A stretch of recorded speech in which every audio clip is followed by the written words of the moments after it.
Lots to talk about, VJ. And let's start here.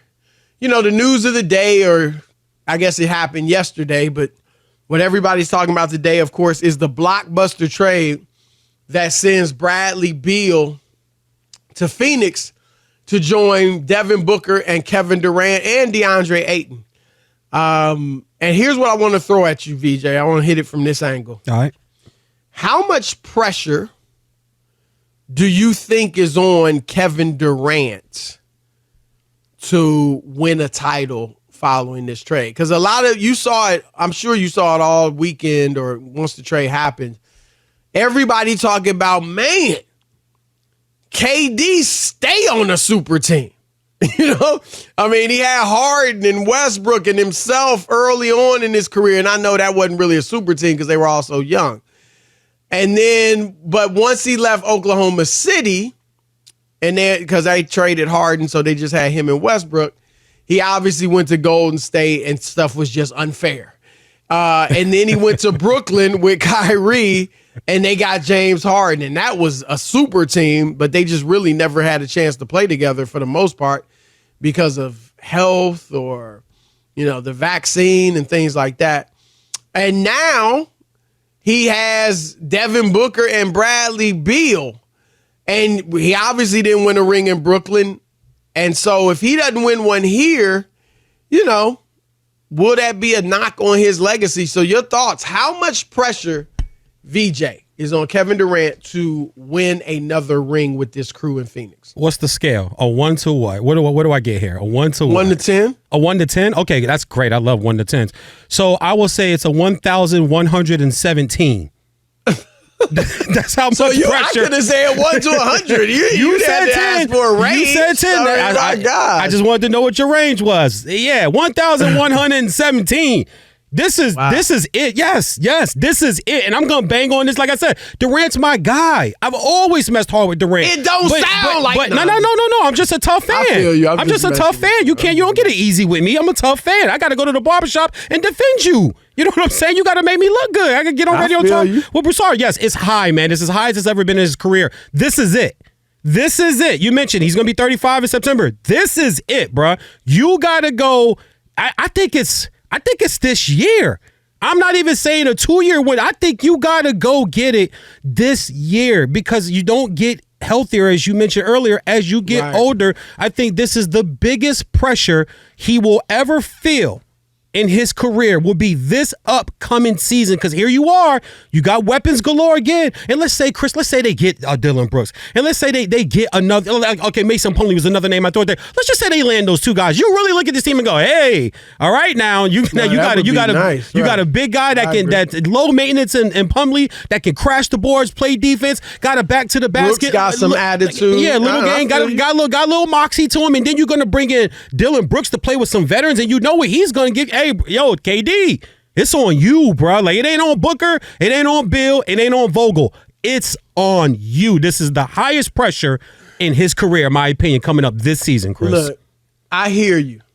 And a lot of what you said is good. Like, it's hard to disagree with all that. But I'm coming at it a little differently. You took a breath? My days of expecting a lot from Kevin Durant are over. Oh, wow. I don't mean that he's still a great player. I do expect him to go out there and give me 26, 27 points. Could give me 29 if he had to, right? Yeah. Probably won't have to with that squad. I expect him to have a great individual season. But team-wise, I don't expect it anymore. It's interesting. I don't. Yeah, I mean, it's interesting because the last 2 playoff series, I've been stunned at what I've seen from Kevin Durant. He hasn't been bad, but he ain't been Kevin Durant either. Yeah, like Boston. You know, remember all the talk people used to talk about? Oh, they couldn't do nothing with Durant in the 90s. What would they do with him back in the day? Come on, the 7-footer.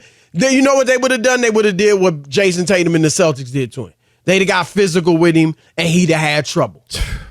He turning the ball over left and the right, having trouble bringing it up court against the pressure, get physical with him. He was a different player. He looked bad. Right. And then Denver, he played better in these playoffs, but still, Denver, he shot 22% from three in the playoffs this year. Yeah. Aaron Gordon bothered Cuz. Yep. I mean, physical play. Just, when Durant ain't even got the ball, just a little elbow, little something to the gut. I'm there. You moving, just a little something. Yeah. I'm there. I'm there. I'm here all night, baby. Yeah. I ain't going nowhere. Yeah. All night long. Series, you gonna feel me. Yep. And that bothers Kevin Durant. And here's my thing. The question is not, can Kevin Durant win a championship? He's got two. And he was the best player on those teams, even though it wasn't his team. The question is, can he lead a team to the championship? Yeah.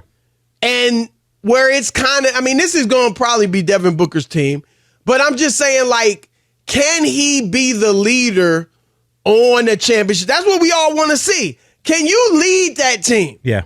And I would say this, VJ, and my correction, Durant shot 22% against Denver. He shot 3% from three overall in the playoffs, but 22% in the series with Denver. But my point is this. If they win it, and I want your opinion on this. If they win it this year, let's just say they win it this year. Okay. I would bet. Now, Durant would obviously play great, and it wouldn't take anything from the ring. But I would bet that Devin Booker would be the leader. I would bet that Devin Booker plays better. I'm not necessarily saying he's better than Durant, but I would bet that he would be the one, because he was certainly the one in these playoffs that carried him for the most part. And I feel like he's a stronger personality. I feel like he is more of a leader than Durant. And if they win the championship this upcoming season, Durant, I'm sure will play great, but I feel like D-Book would be the one that led him. First, the not expecting much from Durant, I like that. That's interesting. That's an team-wise, you know what I'm saying? I know. Trust me, I know exactly what you're saying. You're looking at it now and like, hey, can this guy? I don't expect him to carry a team because I have not seen him do it. Like you said, when he was in Golden State, it was unfair. But I think for them to win with this team, he's got to be the better player, not Booker. Because let's get real, Booker has some scoring outbursts in the playoffs this year. But when the money was on the table, when the dice was being rolled, and it was Game 6 in your building, he had 12 points. So he didn't show up. Real. So he didn't show up that night. So I need you to, and I think they ran like 15 or 16. Bro, it wasn't like KD showed up. I know. I'm with you. But that's the point. Neither one of them did. But I am still of the side that if you're gonna win a championship with this Phoenix Suns team, it's gotta be Durantula. It's got to be Kevin Durant. Book going to do him, but Book doesn't defend. We've seen Kevin Durant get better defensively. Kevin Durant Booker's gotten better defensively. Yeah, but too. They're both solid. They're not great defenders. They're both. I think solid. Durant's a better defender, though. I'll give you they're both solid. But if you ask me who's the better defender, I would say Durant's the better defender. I think Durant Golden State was Durant. Yeah, exactly. Yeah. Durant is also the bigger mismatch. You know what I'm saying? No matter who you play, who can you put on Durant? We know the elbow, left and right side. That elbow, that mid-range jumpy for Durant, who's guarding that? I think you can do things defensively wise to disrupt Booker.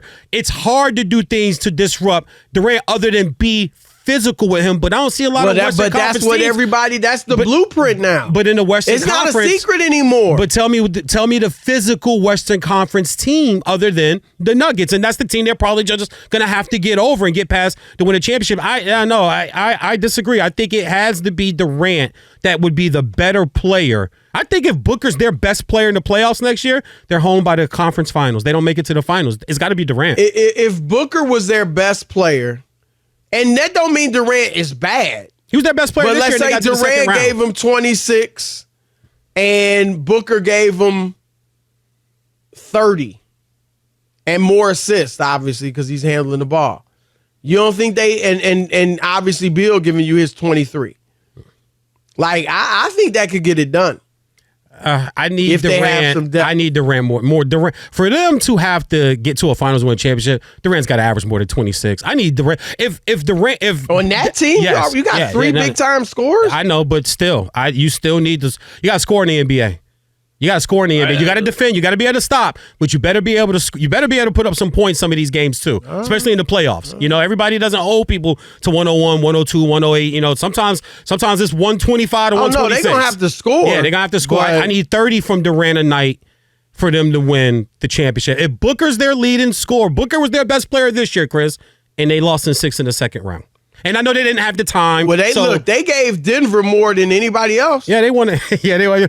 When you mentioned that point, did. it is a fact. But that's because Denver swept and beat everybody else in 5.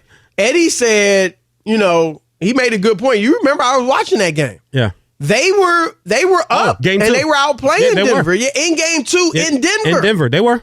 You're right, they were. And so, you know, that also leads you to think, man, should they have just kept Chris? Oh, wow. Good. You know what I'm saying? No, good. I mean, I get it. The injury concerns, I would have been down on it because, you know, you just can't really count on Chris to be healthy. Yeah. But maybe he would have been healthy.